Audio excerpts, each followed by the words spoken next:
નમસ્તે વિદ્યાર્થી મિત્રો, કેમ છો બધા? મજામાં જ ખરું ને? આજે આપણે સામાજિક વિજ્ઞાન વિષયમાં પહેલું જે ચેપ્ટર ભણતા હતા, સામાજિક ધાર્મિક જાગૃતિ અથવા તો ધાર્મિક સામાજિક જાગૃતિ. બરાબર? ધાર્મિક શબ્દ પહેલા લખો કે સામાજિક શબ્દ પહેલા લખો, એમાં કોઈ ફેર પડતો નથી. ધાર્મિક સામાજિક જાગૃતિ, જેની અંદર આપણે ભારત સમાજની અંદર, ભારત દેશની અંદર ક્યાં ક્યાં કુરિવાજો, અંધશ્રદ્ધા, વહેમો એ બધું પેઠેલું હતું એમના વિશે માહિતી મેળવી અને એમાંથી બહાર નીકળવા માટે ક્યાં ક્યાં સામાજિક સુધારકોએ અથવા તો ધાર્મિક સુધારકોએ મહત્વનું યોગદાન આપ્યું એમના વિશે આપણે વાત કરી હતી. જેમાં આપણે જોયું હતું રાજા રામમોહન રાય, દયાનંદ સરસ્વતી, રામકૃષ્ણ પરમહંસ, સ્વામી વિવેકાનંદ. તો આ બધા જે સુધારકો છે એ હિન્દુ ધર્મના સુધારકો હતા. બરાબર? હવે હિન્દુ ધર્મની અંદર, હિન્દુ સમાજની અંદર જે જાગૃતિ આવી, જે કુરિવાજો હતા, જે બદીઓ પેઠેલી હતી, એ દૂર થઈ ધીમે ધીમે. લોકોમાં નવી જાગૃતિ આવી, નવ ચેતના તરફ આગળ વધ્યા. એ જોઈ અને મુસ્લિમ સમાજ છે એ પણ એમના સંપ્રદાયની અંદર જે અંધશ્રદ્ધાઓ હતી એમાંથી બહાર નીકળવા માટે પ્રયત્ન કર્યા. ત્યાર પછી એમનું કામ જોઈ અને શીખ સમાજ અને પારસી સમાજ એમણે પણ પોતાના સંપ્રદાયમાં જે કુરિવાજો પેઠેલા હતા, અંધશ્રદ્ધાઓ હતી, એમને દૂર કરવા માટે એમાંથી પણ આગેવાનો છે એ આગળ આવી અને કામ કર્યું અને પોતાના સમાજને, પોતાના ધર્મને ઊંચો લાવવા માટે પ્રયત્ન કર્યો. ઊંચો લાવવા મતલબ કે એમાં જે અંધશ્રદ્ધાઓ, કુરિવાજ, વહેમો હતા એ બધું દૂર કરવાનો પ્રયત્ન કર્યો, એટલે કે સમાજની અંદર સુધારો કરવાનો પ્રયત્ન કર્યો. તો આજે આપણે એવા જ એક બીજા સમાજ સુધારક છે જ્યોતિબા ફૂલે, એમના વિશે આપણે વાત કરીશું. બરાબર? જ્યોતિબા ફૂલે.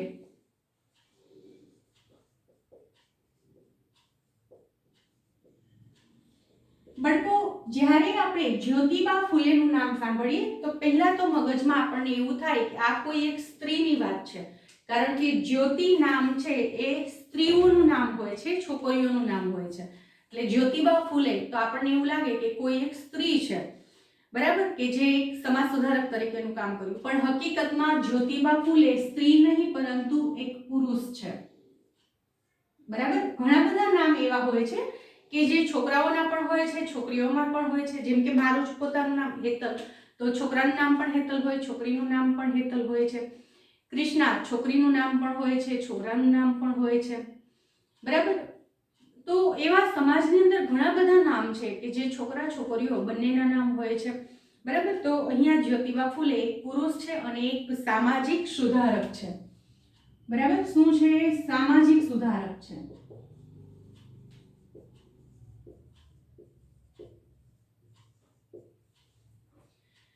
તેમણે સ્ત્રીઓ તથા દલિતોના પ્રશ્ન હાથમાં લીધા.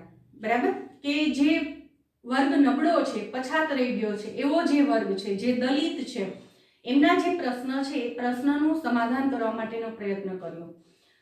પહેલાના સમયમાં અસ્પૃશ્યતા, આ જે કુરિવાજ છે અથવા તો એને અંધશ્રદ્ધા કહી શકાય કે એક દૂષણ કહી શકાય, એ પેઠેલું હતું સમાજમાં. કે અમુક જ્ઞાતિના લોકો હોય તો અમુક જાતિના લોકો હોય ને જો આપણે એમને ટચ કરી લઈએ અથવા તો એમની પાસેથી કોઈ વસ્તુ લઈએ તો આપણે અસ્પૃશ્ય ગણાતા. બરાબર? તો એમાંથી બહાર નીકળવા માટે જ્યોતિબા ફૂલે છે, ઠક્કર બાપા છે, આવી જે વ્યક્તિઓ છે, આવા જે સમાજ સુધારકો છે, એમણે કામ કરેલું છે. અહીંયા જ્યોતિબા ફૂલે એમણે સ્ત્રીઓ તથા દલિતોના જે પ્રશ્નો છે હાથ પર લીધા. સ્ત્રીઓને પણ સમાજની અંદર જોઈએ એવું સ્થાન નહોતું મળતું. બરાબર? તો સ્ત્રીઓને પણ સમાજની અંદર એક સ્થાન પ્રાપ્ત થાય એમના માટેના પ્રયત્ન કરેલા છે. ઈસવીસન 1857માં એમણે પુણામાં કન્યા શાળા શરૂ કરી. જ્યોતિબા ફૂલેએ શું કર્યું? ઈસવીસન 1857માં પુણામાં કન્યા શાળાની શરૂઆત કરે છે.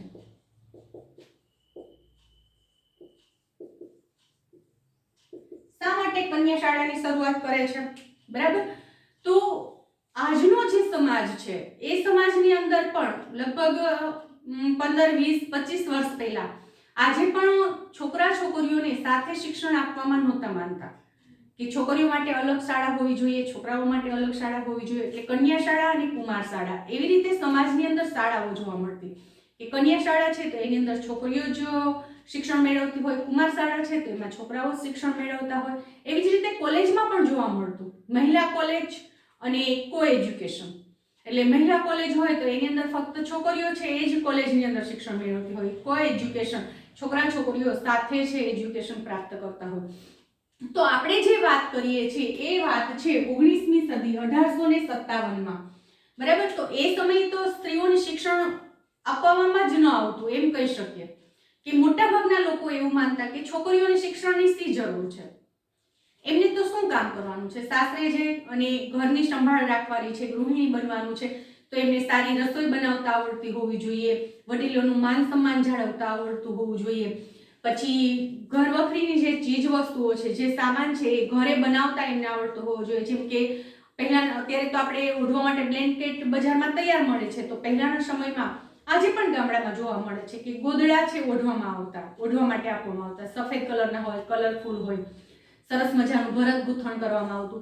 તો એ સમાજની અંદર એવી માન્યતા હતી કે છોકરીઓને સરસ સારી ગૃહિણી બનવાનું છે, એટલે એમને એજ્યુકેશનની કંઈ જરૂર નથી. એમને થોડું કંઈ સમાજમાં જઈને મોરચો માંડવાનો છે, કોઈની સાથે જંગ છેડવાનો છે, પછી એમને કોઈ વ્યવસાય કરવાનો છે કે નોકરી કરવાની છે, એવું કશું તો કરવાનું નથી. તો શા માટે એને શિક્ષણની જરૂર છે? એટલે સ્ત્રીઓનું સ્થાન છે સમાજમાં નિમ્ન ગણાતું, નીચું ગણાતું. સ્ત્રીઓને પુરુષની સાથે દરજ્જો આપવાનો નહોતો, પુરુષની સાથે તો નહીં, ખૂબ જ એમને તુચ્છ દરજ્જો છે આપવામાં આવેલો હતો, બરાબર. તો સ્ત્રીઓને પણ સમાજમાં એક આગવું સ્થાન પ્રાપ્ત થાય એના માટેથી ઈસવીસન 1857માં પુનાની અંદર કન્યા શાળાની શરૂઆત કરે છે જ્યોતિબા ફૂલે. આ ઉપરાંત તેમણે વિધવાઓને પુનઃલગ્ન કરવામાં પણ મદદ કરી, કે જે આપણે આગળના લેક્ચરમાં ભણી ગયા રાજા રામમોહન રાય ટોપિક, બરાબર. કે રાજા રામમોહન રાય છે એમણે સતી પ્રથાનો જે રિવાજ છે, કુરિવાજ છે એ નાબૂદ કર્યો, અથવા તો એ નાબૂદ થાય એના માટેથી એમણે પ્રયત્ન કર્યા. અને એ સમયમાં ગવર્નર જનરલ વિલિયમ બેન્ટિક છે એમને અથવા તો અંગ્રેજ સરકારને એવી ભલામણ કરી કે એના માટેનો એક કાયદો બનાવો કે સતી પ્રથા ન જ હોવી જોઈએ, બરાબર. અને 1829માં વિલિયમ બેન્ટિક દ્વારા સતી પ્રથા નાબૂદીનો કાયદો છે અમલમાં આવે છે. તો એ જ સમયમાં વિધવા પુનઃલગ્ન નિષેધ ધારો પણ હતો. વિધવા પુનઃલગ્ન નિષેધ એટલે કે વિધવા જે છે એ ફરીથી લગ્ન કરી શકતી નહીં, જ્યારે વિધોર છે એ લગ્ન કરી શકતો, બરાબર. તો આવી જે એ સમયમાં બાળ લગ્ન થતા, તો નાનપણમાં જ જે છોકરી છે એ વિધવા થઈ હોય તો એમને આખું જીવન છે અંધકારમાં ગુજારવું પડતું. તો એ નાનપણમાં વિધવા બનેલી છોકરી અથવા તો મોટી 20-25 વર્ષની વયે વિધવા થઈ હોય તો એવી સ્ત્રીને ફરીથી લગ્ન કરી શકે એના માટે એમણે મદદ કરી, બરાબર. કે જે સ્ત્રીઓને ફરી પાછા લગ્ન કરવા હોય તો એમને મદદ કરી. તો એ જ્યોતિબા ફૂલે 2 અગત્યના કામ કર્યા, કન્યા કેળવણી અને વિધવા પુનઃલગ્ન માટે મદદ કરી. આ ઉપરાંત સમાજમાં બ્રાહ્મણોનું અધિપત્ય છે એ સમયમાં જોવા મળતું હતું. કોઈ પણ ક્ષેત્ર હોય તો બ્રાહ્મણ છે એ સર્વોપરી ગણાતા, એટલે કે સમાજમાં બ્રાહ્મણનું આધિપત્ય હતું, એમનું વર્ચસ્વ હતું.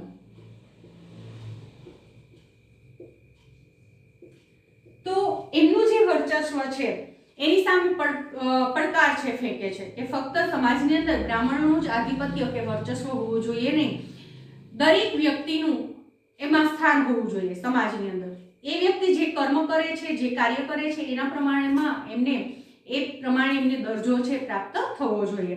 લોકોમાં આત્મવિશ્વાસ, હિંમત અને ઉત્સાહ જગાડવા માટે એમણે સત્ય શોધક સમાજની સ્થાપના કરી. આ ઉપરાંત અગત્યનું કાર્ય શું છે? સત્ય શોધક સમાજની સ્થાપના.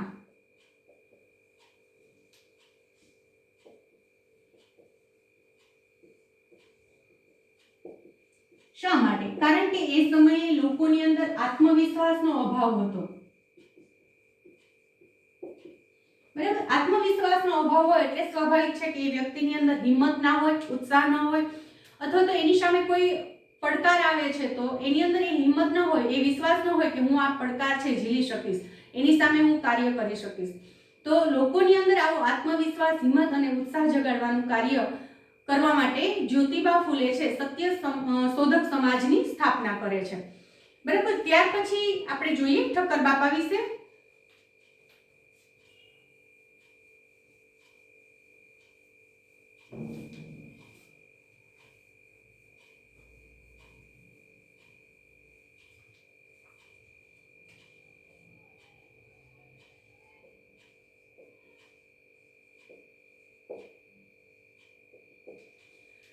ઠક્કર બાપાનું નામ આવે એટલે તરત આપણને ગાંધીજી યાદ આવી જાય.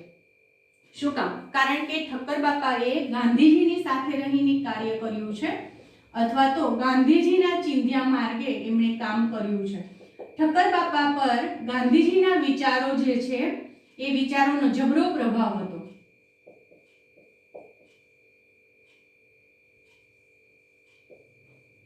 બરાબર, ગાંધીવાદી જે વિચારો છે એ ઠક્કર બાપાને ખૂબ જ પ્રેરિત કરતા હતા. એટલે કે ગાંધી ચિંધ્યા માર્ગે એમણે ઘણા બધા સમાજ માટે સારા એવા કાર્ય કર્યા છે. ગાંધીજીએ જે એક અખિલ હિન્દ હરિજન સંઘની સ્થાપના કરી હતી,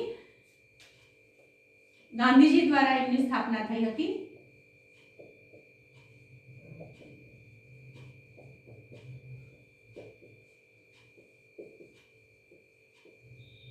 અખિલ હિન્દ હરિજન સંઘ.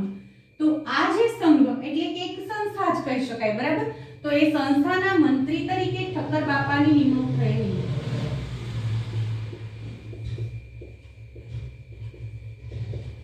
જો બાળકો ખાસ યાદ રાખવાનું છે કે આ જે અખિલ હિન્દ હરિજન સંઘ એના સ્થાપક કોણ હતા? તો એના સ્થાપક આવશે ગાંધીજી. જ્યારે એના મંત્રી તરીકે, તો એના મંત્રી તરીકે આવશે ઠક્કર બાપા. બરાબર, અને મંત્રી તરીકે એમાં ઠક્કર બાપાએ વર્ષો સુધી સેવા આપી છે, પોતાનું યોગદાન આપ્યું છે, અને હરિજનોના ઉત્કર્ષ માટે એમણે કામ કરેલા છે. બરાબર, જેમ કે દલિતો માટે કામ કરેલું છે જ્યોતિબા ફૂલે, એવી જ રીતે હરિજનના ઉત્કર્ષ માટે, હરિજનનું સ્થાન છે સમાજમાં હોય એના માટે ઠક્કર બાપાએ કામ કર્યું છે. તેમણે કુદરતી આફત વખતે લોકોને રાહત આપવામાં નોંધપાત્ર પ્રદાન કર્યું છે. તો કુદરતી આફત કઈ કઈ હોઈ શકે? તો આપણે લગભગ આગળ ભણી ગયા છીએ પહેલા સત્રમાં. આફતમાં કુદરતી આફત જેમ કે પૂર છે, વાવાઝોડું છે, અતિવૃષ્ટિ, અનાવૃષ્ટિ, ભૂકંપ,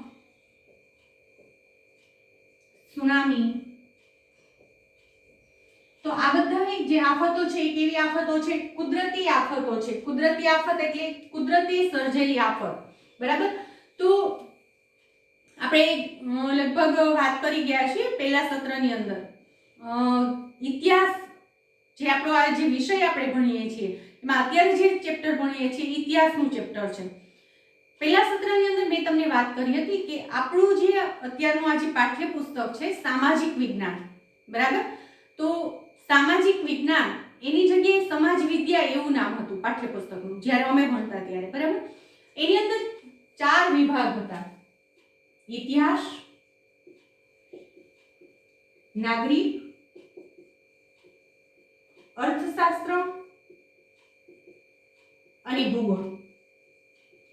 સમયાંતરે શિક્ષણ નીતિની અંદર ફેરફાર થતા રહેતા હોય છે, પાઠ્યપુસ્તકની અંદર ફેરફાર થતા રહેતા હોય છે, અને હાલમાં સમાજ વિદ્યા એમની જગ્યાએ સામાજિક વિજ્ઞાન એવું પાઠ્યપુસ્તકનું નામ છે. હવે પ્રશ્ન આપણને એ થાય કે એક જ પુસ્તક એની અંદર અત્યારે નાગરિક શાસ્ત્ર અને અર્થશાસ્ત્ર બંને સાથે આવી જાય છે. બરાબર, અર્થશાસ્ત્રનું એટલા બધા ચેપ્ટર નથી, થોડું ઘણું આપણું કયું નાણું છે આ તે એના વિશે માહિતી આવી જાય છે.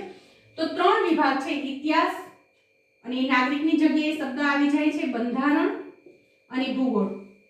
તો એક જ પાઠ્યપુસ્તક એની અંદર 3 વિષય શા માટે આવરી લીધા? જેમ કે ગુજરાતી છે તો ગુજરાતીની અંદર ફક્ત ગુજરાતીના કાવ્ય છે, એની અંદર વાર્તાઓ છે, પાઠ છે, એ બધું આવતું હોય છે. પછી હિન્દી વિષય છે તો એની અંદર હિન્દીમાં વાર્તા આવતી હોય છે, હિન્દીમાં જે કંઈ સાહિત્ય રચાણું હોય, નવલકથા, નવલિકા લખાઈ હોય એ આવતું હોય.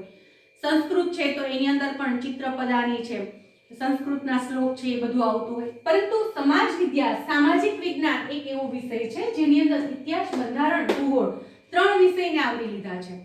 તો એકી સાથે 3 શા માટે? તો કે આ ત્રણેયને અનુબંધ છે, જે આપણે આગળના સત્રમાં ભણી ગયા છીએ. ત્રણેયને શું છે? અનુબંધ. અનુબંધ એટલે કે જોડાણ છે. તમે ઇતિહાસ ભણતા હો તો એની સાથે સાથે તમારે ભૂગોળ પણ ભણવાનું થાય. ઇતિહાસની અંદર બંધારણ પણ આવતું હોય, જેમ કે ઇતિહાસ એટલે કે ભૂતકાળમાં બની ગયેલી ઘટના. તો એ સમયે ભારતની સમાજ વ્યવસ્થા કેવી હતી, એ સમયમાં ચલણી નાણું કયું હતું, એ સમયમાં કાયદા કેવા હતા, એ સમયમાં ગ્રામ પંચાયતની વ્યવસ્થા હતી કે કેમ, તો એ બધા જે મુદ્દા છે બંધારણના છે. પરંતુ રાજા મહારાજા થઈ ગયા અને એમને આમની સાથે યુદ્ધ કર્યું, આમ કર્યું, તેમ કર્યું, તો ઇતિહાસ છે. ભૂગોળ સાથે અનુબંધ કેવી રીતે થાય ઇતિહાસનો? તો એ સમયમાં પણ કુદરતી આફતો આવતી હતી. તો એ કુદરતી આફતનો ટોપિક આપણે શેમાં આવે છે? તો કે એ ભૂગોળમાં આવે છે. બરાબર. તો આ ત્રણ વિષય એકબીજાની સાથે જોડાયેલા હોવાથી ત્રણેયને એક જ પાઠ્યપુસ્તકમાં આવરી લીધા છે. ચાલો આપણે આપણા ટોપિક તરફ આગળ વધીએ કે કુદરતી આફતો આજે બધી આવતી, એની સામે લોકોને રક્ષણ આપવામાં, સહાય આપવામાં, લોકોને રાહત આપવામાં પણ ઠક્કર બાપાએ નોંધપાત્ર પ્રદાન કર્યું છે. ઠક્કર બાપાનું નામ અમૃતલાલ હતું. શું હતું? અમૃતલાલ. અને અમૃતલાલ એટલે જ ઠક્કર બાપા. બરાબર. ઠક્કર બાપાનો જન્મ છે ભાવનગરમાં ઈસવીસન 1869 માં થયો હતો. એક માર્કમાં પ્રશ્ન પૂછાઈ શકે. ભાવનગરમાં ઈસવીસન 1869 માં ભાવનગરમાં ઠક્કર બાપાનો જન્મ થયેલો હતો. તેઓ આજીવન કર્મનિષ્ઠ સેવક હતા. બરાબર. કર્મ કરવામાં જ માનતા હતા. તેમણે ઇજનેરની ડિગ્રી છે પ્રાપ્ત કરી હતી અને એક સરકારી કાર્યકર તરીકે હતા, એટલે કે નોકરિયાત હતા પોતે.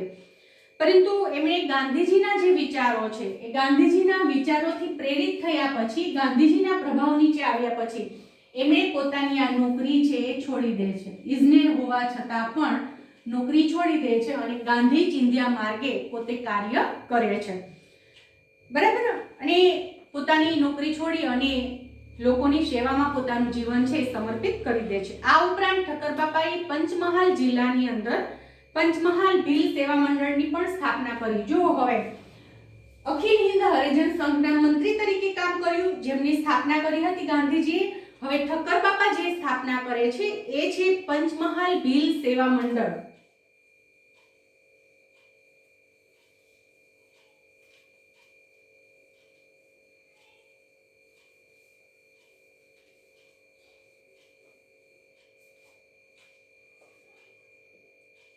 પંચમહાલ ભીલ સેવા મંડળ ઠક્કર બાપા એમની સ્થાપના કરે છે અને પંચમહાલ જિલ્લામાં જે ઉંડાણવાળા વિસ્તારો છે કે જ્યાં સુધી જે કાર્યકરો છે પહોંચી ના શકતા, અથવા તો એમ કહી શકીએ કે આ ઉંડાણવાળા વિસ્તારના જે લોકો છે પછાત હતા, એ લોકો સુધી શિક્ષણ શું છે, નવો સમાજ શું હોય છે, સારા વિચારો શું હોય છે, એ કશી જ માહિતી નહોતી એમની પાસે. તો આવા જે ઉંડાણવાળા વિસ્તાર છે, જંગલ વિસ્તાર છે, પહાડી વિસ્તારો જે છે, ત્યાં જે ભીલ લોકો વસતા હતા, આવા જંગલ વિસ્તારમાં જે લોકો વસતા એ ભીલ જાતિના લોકો હતા. તો એમના જીવનમાં મોટું પરિવર્તન લાવે છે. એ લોકોને સમાજથી જાગૃત કરે છે. જે સારા વિચારો છે એનાથી એ લોકોને જાગૃત કરે છે. અને ઠક્કર બાપા અને તેમના સાથીદારોએ ભીલોને દારૂનું જે વ્યસન છે, આ ઉપરાંત પણ એમની પાસે ઘણી બધી કુટેવો હતી, અંધશ્રદ્ધામાં માનતા હતા, જેમ કે બલિ ચડાવવી. બરાબર. માતાજીના ઉપાસક હોય તો એવું માનતા કે માતાજીને મનુષ્યની બલિ ચડાવવામાં આવે, અક્ષિત વ્યક્તિ, અખંડ વ્યક્તિ, જેનું એક પણ અંગ છે ખંડિત ન થયેલું હોય તેવી વ્યક્તિની જો બલિ ચડાવવામાં આવે તો માતાજી છે પ્રસન્ન થાય અને આપણને આશીર્વાદ પ્રાપ્ત થાય. તો આવી ઘણી બધી અંધશ્રદ્ધા, કુરિવાજો, માન્યતામાં એ લોકો માનતા હતા. તો એમાંથી ઠક્કર બાપા છે આ ભીલોને છોડાવે છે, એટલે કે એ સમાજનો ઉત્કર્ષ કરે છે અને ભીલના બાળકો માટે શાળાઓ ખોલે છે અને એમને રેડિયો પાત્તા કરે છે, જેમાંથી એમને આજીવિકા છે પ્રાપ્ત થઈ શકે. આ ઉપરાંત ઘણા બધા કુટીર ઉદ્યોગ છે એ પણ ત્યાં ખોલવામાં આવે છે.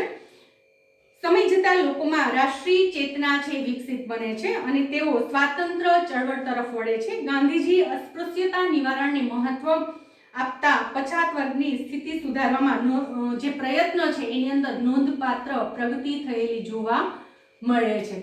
બરાબર. તો અહીંયા જે ઠક્કર બાપા છે એમણે પણ ભારતીય સમાજ માટે, ખાસ કરીને જે ઉંડાણવાળા વિસ્તારમાં જે લોકો રહેતા હતા એમના માટે સારું એવું કાર્ય કર્યું છે. બરાબર.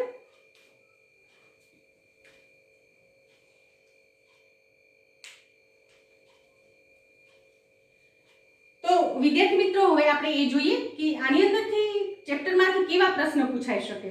તો આઝાદી પહેલા સમાજમાં કેવા કેવા કુરિવાજો પ્રચલિત હતા, જો આવો સવાલ પૂછાય તો એનો જવાબ એવો આપી શકાય, આઝાદી પહેલા ભારતીય સમાજની અંદર અંધશ્રદ્ધા, વહેમ, બાળ લગ્ન, વિધવા વિવાહની મનાઈ, સતી પ્રથા, અસ્પૃશ્યતા, દીકરીને દૂધ પીતી કરવાનો રિવાજ, કન્યા વિક્રય, બહુપત્નીત્વ પ્રથા વગેરે જેવા કુરિવાજો છે ભારતીય સમાજની અંદર પ્રચલિત હતા. બરાબર. પછી એવો પ્રશ્ન છે કે રાજા રામમોહન રાયે બ્રિટિશ સરકારને કઈ કઈ ભલામણ કરી? તો રાજા રામમોહન રાય છે એમણે બ્રિટિશ સરકારને કઈ કઈ ભલામણ કરી હતી? તો રાજા રામમોહન રાયે બ્રિટિશ સરકારને સતી પ્રથાનો જે રિવાજ હતો આપણા ભારતીય સમાજની અંદર, તો એ સતી પ્રથાનો જે રિવાજ છે એ રિવાજ અથવા તો કુરિવાજ એને કહીએ, એ કુરિવાજ છે નાબૂદ કરતો કાયદો ઘડવા માટેની ભલામણ કરી હતી. બરાબર.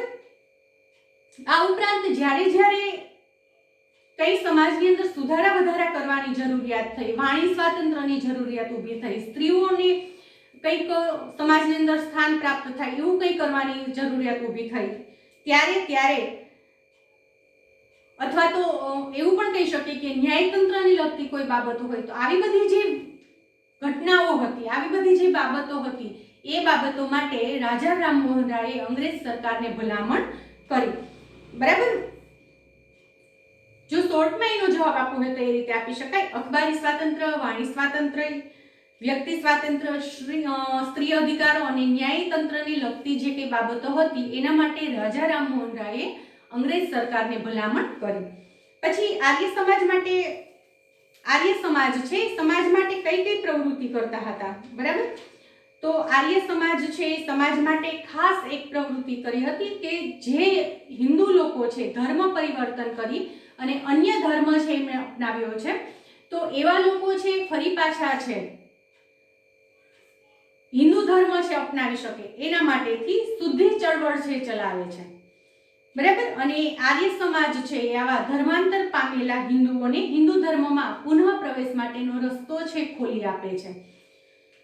બરાબર.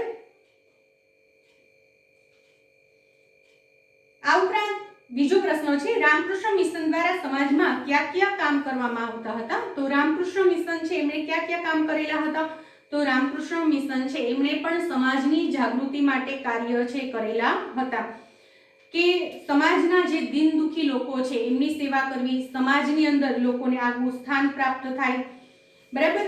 તો આવા બધા છે કાર્ય છે એમણે પણ કરેલા હતા. પછી ઠક્કર બાપા અને તેમના સાથીદારો છે એ કયું કાર્ય કરતા? તો ઠક્કર બાપા અને એમના સાથીદારો છે એમણે હરિજન જે લોકો છે એમના ઉત્કર્ષ માટે કાર્ય કરેલું છે. આ ઉપરાંત ઠક્કર બાપાએ પંચમહાલની અંદર એક ભીલ લોકો જે રહેતા હતા એ ભીલ લોકો માટે ભીલ સેવા મંડળ, પંચમહાલ ભીલ સેવા મંડળ એવી સંસ્થાની સ્થાપના કરી અને ભીલ લોકોના ઉત્કર્ષ માટે કામ કરેલું છે.